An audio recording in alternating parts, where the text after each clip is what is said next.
Welcome to the Medovia Menopause Podcast, your trusted source for information about menopause and midlife. Join us each episode as we have great conversations with great people. Tune in and enjoy the show. Hey, welcome everybody. Today we are talking about GLP-1s, the information, the myths, and the truth. We hear people curious about this medication for menopause and other things all the time. So we brought our friend, Michelle Cardell in. Michelle is the Chief Nutrition Officer for Weight Watchers and a very good friend of Medovia. So Michelle, welcome. Thank you. It's so great to be here with you, Kim and April. Yeah, we're excited. Before we get started, you want to tell our audience a little bit about yourself, what you've been doing, and how you got to where you are now? Sure. So I'm trained as a nutrition scientist and as a registered dietitian. I've been in the field for weight management for nearly 20 years, doing weight management and nutrition related research, and have been at Weight Watchers for 4 years now. That's great. All right, let's dive in. So This is a really hot topic. It is. I know that our audience is really excited for this content. So yeah, let's jump in, Kim, to your point. Let's go. What exactly are GLP-1 medications? And so how do they help with weight loss? Like, what are they?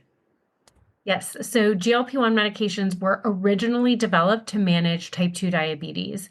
And GLP-1 medications are a class of drugs that mimic a natural hormone, GLP-1, which helps to regulate blood sugar levels. It reduces your appetite, and it also slows down your gastric emptying, or how quickly your stomach empties. So the combination of all of these things leads to longer lasting feelings of fullness, which of course reduces your food intake and over time results in weight loss. Makes sense. That being said, though, how are GLP-1s different from other weight loss medications or fad diets? Can you tell us the difference? Absolutely.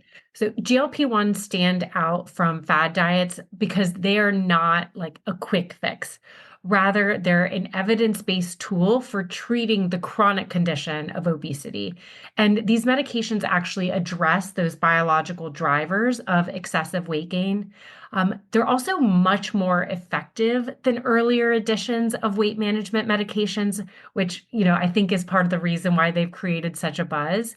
And unlike fad diets that often promote, rapid, unsustainable weight loss through like extreme restrictions, GLP-1s actually support gradual, clinically proven weight loss with a foundation that's based in science. So the medications actually address both the physical as well as the hormonal aspects of hunger. So it makes this like a really powerful tool for long-term weight management while under medical supervision, which is a really important part of this. Yeah. And just to note, though, right there, before we jump into our next question, GLP-1s have been around for a while. Yeah. Yes. Okay. So people often think these are new medications. This class of medications has actually been FDA approved since 2005. And then on top of that, there was all the research that was done on the medications before they garnered FDA approval. So we have over 25 years of research on the GLP-1 class of medications and their safety and efficacy profiles. It's interesting, and it's more widely being used now, and it feels like there's stigma attached to it. Like people don't want to say I'm on it. Like, why? Why? Yeah, it's something that our patients have really shared with us that they're experiencing. So they're stigmatized for living in a larger body. And then now that there's evidence-based medical intervention to treat their chronic condition and they're taking the medications, then they're shamed for that too. So like, people are like, you need to lose weight, but no, no, no, no, no, not like that. Yeah. And I really think it's attached to the pervasive weight bias and stigma in society where we inaccurately conflate thinness with wellness and almost like with morality in a sense. That's so weird. I mean, good for you for figuring out that this is what you need to do, and we're going to judge you. That just that feels okay. Sorry. Let's get back to Well, what it speaking of is. stigma, though, I mean, women in menopause, we're going through menopause, we're experiencing hormonal changes. There's a lot of stigma that's associated with that, especially in the workplace with the work that we do here at Medovia. But many women in midlife are experiencing the hormonal shifts. And what we hear often, one of the biggest complaints is weight gain, right? So, can you help us to understand how the GLP-1 medications interact with the hormones and those hormone shifts? During midlife, as you two know, better than almost anyone, many women experience these hormonal changes, particularly that drop in estrogen, and this can slow metabolism. It can, change your body composition to increase fat storage, and it can make weight loss more challenging.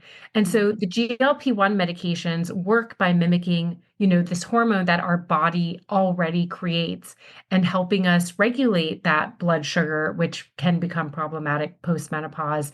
It can help with the appetite and the digestion pieces, which all, can be affected from those hormonal shifts.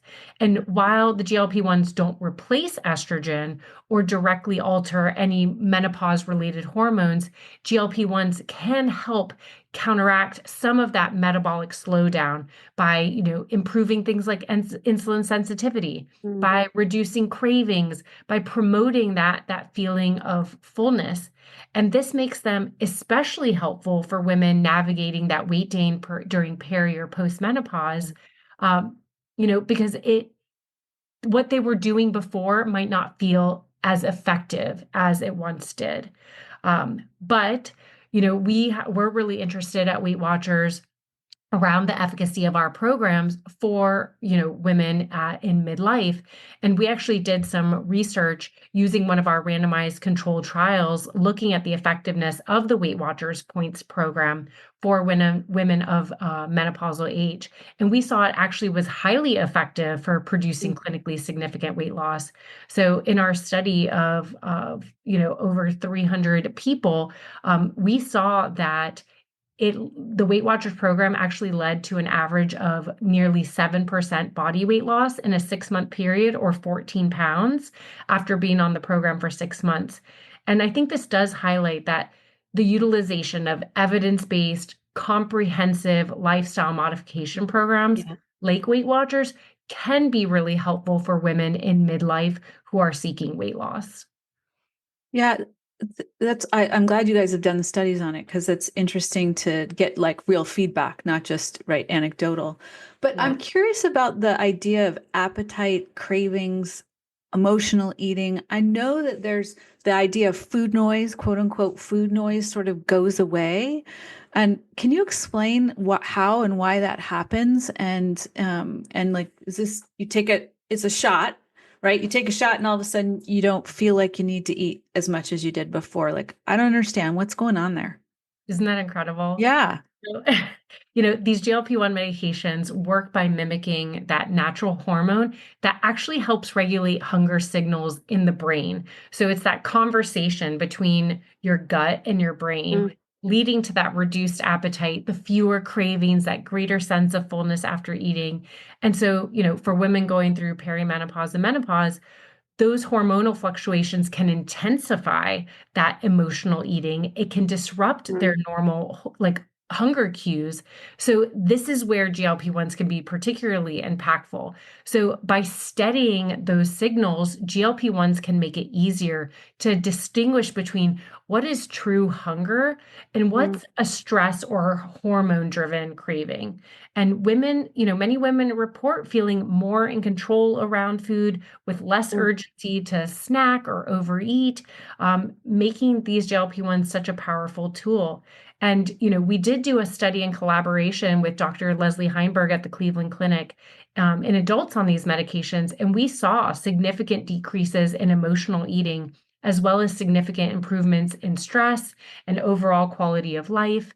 And Mm. so, these medications, for those who which it's medically appropriate, can be a powerful tool to help address some of those Mm. less desirable symptoms that arise from these menopause hormone changes. So Yeah. interesting. It is fascinating to me. It really is. And I'm not taking GLP-1, but I'm just wondering if because I'm not, I'm wondering you made that comment about the brain and the gut communicating with one another. And I know for myself, late at night, I can sit on the couch and I'm like, gosh, those chips sound good or something salty. And those thoughts go through your mind. What you're saying then, if I understand, is that I wouldn't have those same thoughts, correct? Because I wouldn't have that same craving or that emotional craving that I normally would have. Yes, exactly. And so, Kim mentioned this idea of food noise, Mm-hmm. and how we define food noise is kind of this persistent, ever present, all consuming focus on food that Yeah. actually disrupts your day-to-day life and your quality of life. And Yeah. so, our team collaborated with Pennington Biomedical Research Center after we were hearing from patients about these decreases in food noise.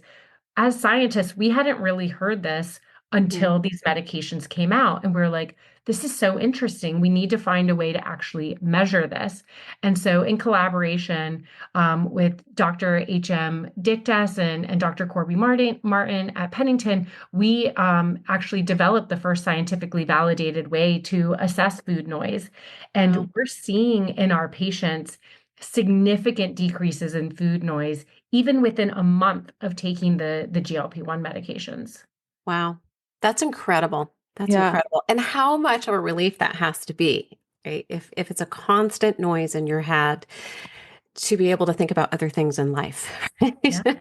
And that's It's what we not hear. so all consuming anymore. Yeah.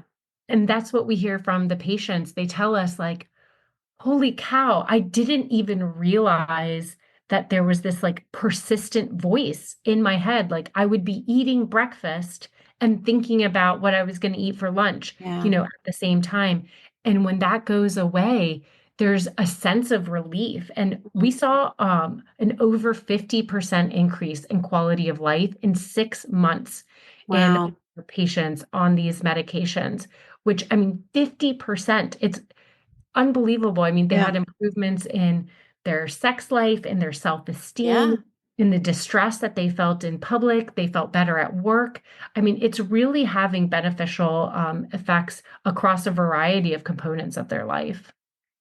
So Yeah. amazing. It is amazing. And I'm actually on GLP-1s Oh, and I love it. It's lowered all of my metabolic numbers to normal. Yes, I've lost some weight, but I feel so good. I Mm-hmm. can't I can't even discuss like how great I feel and how motivated it makes me to want to take better care of my body. Yeah. I'm a huge fan. It's I, not easy though. And no. so I want to talk about the bone health Yeah. effects of it. Like, everyone's like, you're going to lose your bone mass. You don't Mm-hmm. want to do that. And so let's talk about that health concern and how concerned should people really be and should they do to mitigate any issues that might happen in there? Because we all know how important bone health is as you age. Mm-hmm. So first off, I'm so happy for you, Kim, that you found something Oh that my is gosh. working for you. Like it truly almost like brings tears to my eyes because I can see like in your face and in your emotion, like what a big impact it's had on Huge. your life. And that in and of itself is so incredible. But to your question around, bone health, and there's lots of other questions around like muscle mass and other health Mm-hmm. concerns. So, in the 1 to 3 years preceding and then the 5 to 10 years following menopause, women experience an annual, 2% reduction in bone mass. And similarly, women experience a reduction in muscle mass each year following menopause. But research has shown that GLP-1 medications might actually be beneficial for bone health by promoting bone formation, which is, increasing your osteoblasts, which are your bone formers, and then reducing your bone resorption, so decreasing those osteoclasts that break down your bone.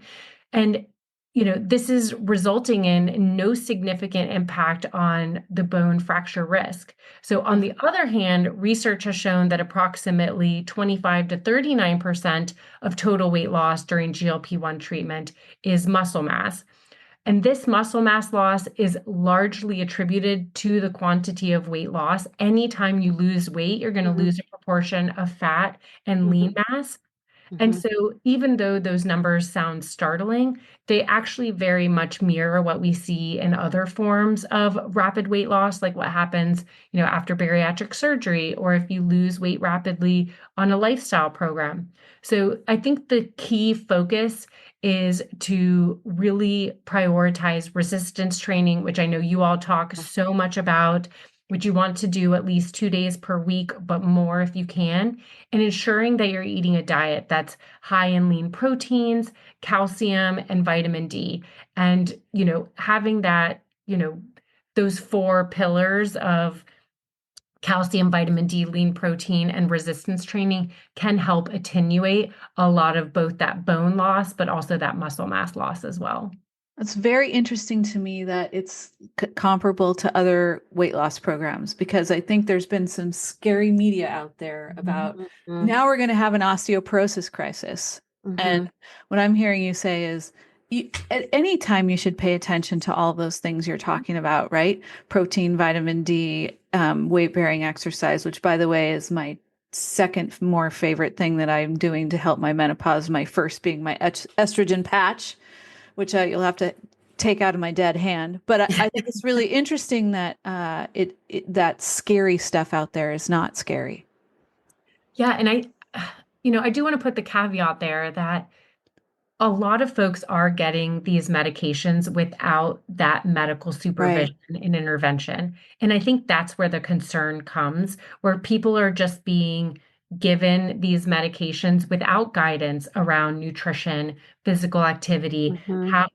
how are they addressing their sleep issues, their stress management, like without really taking this more holistic health view. And I think that is where there's potential for problems to arise. And that's why Mhm. it's so important to have, if you're going to take these medications, to have a comprehensive lifestyle modification program like the Weight Watchers GLP-1 program to do alongside the medications. Yeah, Mhm. that's a good point. And I've told April when I started taking this, it's like it's not the easy way out. No. This is definitely Yeah. not the easy way out. It is just as hard as any other, diet or lifestyle change. But Mhm. it is if you could get help on some of those things. And I tried for a very long time with my cholesterol, triglycerides to Yeah. lower them. Nothing worked. This did. I mean, it's fantastic. I think that's a big misconception, Kim. We do hear that a lot. Oh, it's the easy way out. Um, and I think there are a lot of other misconceptions with GLP-1s as well. Are there any in particular, Michelle, that you would like to share outside of that aforementioned? Yeah, I think that focus on that they're a quick fix Mm-hmm. or that they're only for people with diabetes, those are pervasive misconceptions when in reality, these medications work by addressing those underlying biological factors like insulin resistance and Mm-hmm. appetite regulation, challenges that many women face during perimenopause and Yeah. postmenopause. But another common myth is that once you stop taking them, all of the weight is destined to come back. Right. And we do see from the pharmaceutical company sponsored trials that within a year, about two-thirds of the weight is regained when people stop taking them. However, maintaining the weight loss is possible. We do see in our Weight Watchers members who are on a GLP-1 and switched from our clinic membership to our behavioral membership that they not only maintain their weight, but they actually continue to lose weight 13 weeks later. Um, Many folks will need long-term treatment to manage their chronic condition, but these results highlight that alongside long-term lifestyle changes, like Kim was referencing, Yeah. GLP-1s can be a powerful tool to almost reset your habits and Mm-hmm. improve your metabolic health. And it's important to note that the benefits of these medications aren't just limited to weight loss. We're also seeing improvements in cardiovascular disease risk, Yeah. sleep apnea, kidney functioning, and even improvements in addiction like behaviors like Mm. alcohol consumption. Yeah, Yeah. I did see that recently as well. Can I ask you a question before we hop off of this particular topic in question? Are there any long-term risks for someone to take GLP-1s long term? So with any medication, there's going to be risk involved. Um, the But we also have to remember there's risk involved with living with obesity, with living Right. with diabetes, Mm-hmm. with living with sleep apnea. So that's why it's such a personal decision that needs to be made between a patient and their healthcare provider to see Yeah. like, is this medication the right thing for you? But most patients, like what Kim is describing, had tried like all these other things before getting to a place where they even felt comfortable entertaining medication as part of their treatment regime. Yeah. But once they try it and they see the effects, most of our patients really want to stay on the medications. Yeah. Maybe not forever, but Yeah. until they develop the healthy habits that they Hmm. feel will sustain them over the long term. Whereas other patients are like, you will take these medications out of my cold, dead hands. Yeah. Like, I will be on this I feel forever. that way. Yeah. Yes. Yeah. Yes. And what I'm hearing is it is very personal, and it is Mhm. important to work with your healthcare professional to make that determination with risk benefit as with anything else, right? Yeah. Exactly. Yeah. I've heard some people talk about microdosing Mm. GLP-1s. When and how would you do that? What are your thoughts on that idea? Yeah, we're hearing more and more about that, particularly because of how expensive the medications are and how few insurance companies are covering it. And what we're hearing from folks is one way in which they're managing that is rather than taking, the shot once a week, particularly once they've reached, their weight loss goal, they are then using it as a maintenance strategy and extending the duration between the shots, and Mm. that keeps the costs down, et cetera. There's a little bit of research on this topic, but it's still very much in its infancy, and we need a lot more Yeah. research in order to really understand what would be an appropriate clinical protocol to help support patients doing this. Yeah. Yeah. Yeah. That makes sense. I'm wondering, we've talked about stopping the medication and, will the weight gain come back, risks of regaining weight. And I'm hearing from you over and over again that lifestyle, behavioral management is really important. And we know that is important for, not just weight loss, but we just talked about bone health and muscle mass and heart health, et cetera. What advice would you give to someone in their 40s or 50s who's going through menopause that's considering GLP-1 outside of what we've already talked about? Is there anything else that you would add? I think considering GLP-1s as one tool in a broader holistic strategy, Yeah. they can be effective for managing weight and diabetes and cardiovascular risk, et cetera. But like we've talked about, focusing on that balanced diet, that regular physical activity, that restorative sleep, that stress management, at the end of the day, it's all about that holistic health. And Mhm. I think a lot of folks when they're, in their 20s and maybe even their 30s, the focus is on thinness. But Mhm. as you get older, you have this like switch in your brain where it's no longer about thinness and really maximizing health span Yeah. and feeling good in your body and thinking about like mobility and functionality over the long term. Right. I'm in perimenopause, and like you can, I love my estradiol patch and I love my progesterone Yep.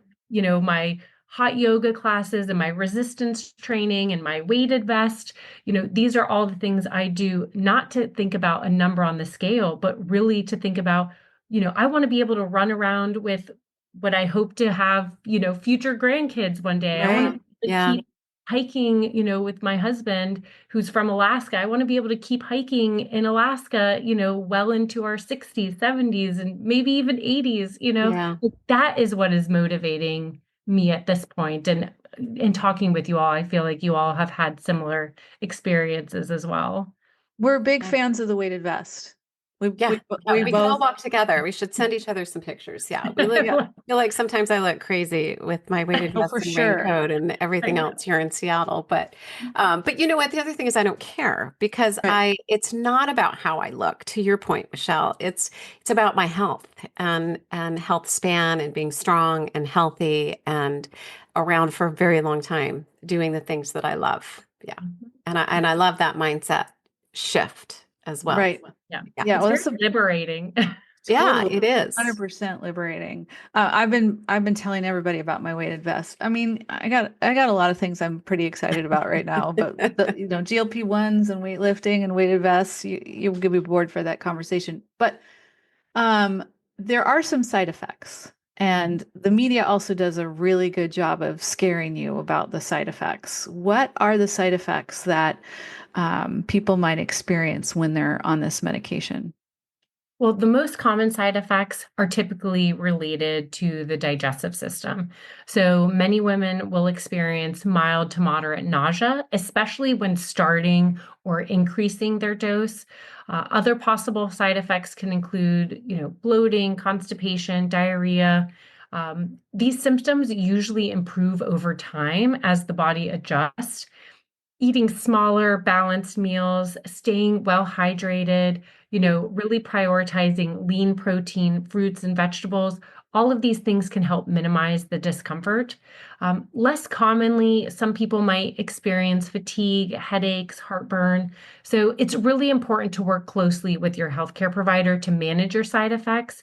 And depending on the severity of the side effects, they may adjust the medication as Mm, needed to find that right balance for your body. yeah. And I like how you keep reinforcing like work with your medical Mhm. provider because I think that's really, really key. But as the nutritionist, when someone's in menopause on GLP-1s or not, what's your recommendation on the amount of protein people should get? Depending on how much resistance training you're doing, generally we would recommend between 1 and 1.5 grams per kilogram of body weight. So for kilograms, just take however many pounds you weigh and divide it by 2.2. So say you weigh 220 pounds, divide by 2.2, that's about 100 kilos. You want to aim for at least 100 grams of protein per Mhm. day.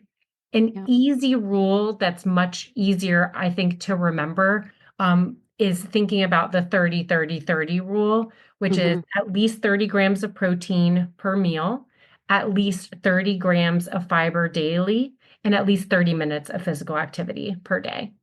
I love Mhm. that. I I don't know if love I've heard that that too. before. 30, 30, That is 30. so easy. 30-30-30. Yeah. Mhm. I can I do love that that. one. Not much to remember. We haven't heard that one before. Like, Oh. okay, got it. Yeah, I can remember that, Kim.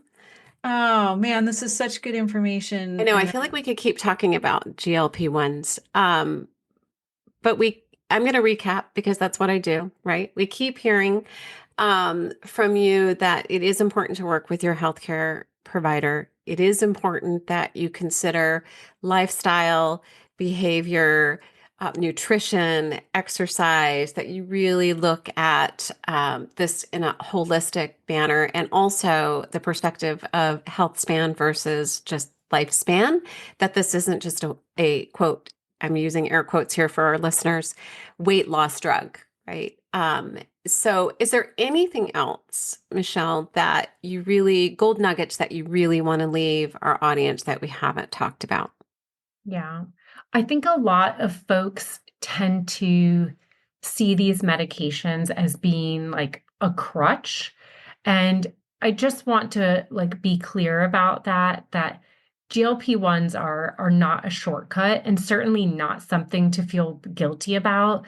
Mhm. While some may worry that relying on the medication means they're using a crutch, I think it's just so important to reframe that thinking. Just as we support treatment for other chronic conditions like asthma, hypertension, Mhm. diabetes, using GLP-1s to support weight and metabolic health is a legitimate, like science-backed choice. And these medications, we've talked about all of the benefits of them. And I really believe that they can be part of a broader wellness approach and that GLP-1s can actually empower women to Mhm. feel more in control, not less. That's great. That's great Such a advice. good point. So where can people find you and information about GLP-1s? People can find information about me on my socials, including Instagram and TikTok at dr.michelle.cardell. And they can find more information about GLP-1s on our Weight Watchers page. If you Google Weight Watchers Clinic or Weight Watchers GLP-1, we have so many blogs and content articles that, our science writers have written, our medical and science team have reviewed, so you can know and trust that the information that you're getting from there is science backed, it's evidence based, and will give you that good information. Excellent. So Love that. good. Okay, now we're shifting from GLP-1s, and we asked this question of all of our guests. So, what is the best piece of advice that you've ever received, Michelle?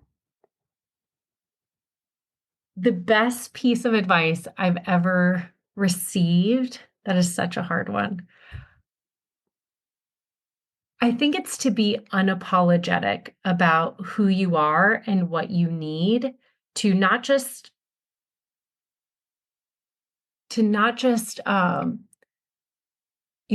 get by, but to really thrive, and that might be with your partner, that might be with your family, setting boundaries, with the workplace, whatever that means for you, but really being comfortable asking for what you want and standing by it. Mm-hmm. I love that. Not feeling guilty or shamed or anything, right? This is what I need. I love Right. that. Yeah. Yeah. Be bold. Mm-hmm. Well, it has been such a pleasure having you on. I really appreciate it. This is definitely a hot topic. I'm sure it will be viewed a lot. But until we meet again, I'm sure we will. All of our listeners and Michelle, go find joy in the journey. Thanks, Michelle. Thanks. Thank you, April, for all you're doing to bring light to such an important topic of menopause. We appreciate all the work that you're doing. Thank you. Of course. Thank you. See you soon. Have a great day. Thank you for listening to the Medovia Menopause Podcast. If you enjoyed today's show, please give it a thumbs up, subscribe for future episodes, leave a review, and share this episode with a friend. Medovia is out to change the narrative. Learn more at medovia.com. That's MIDOVIA.com.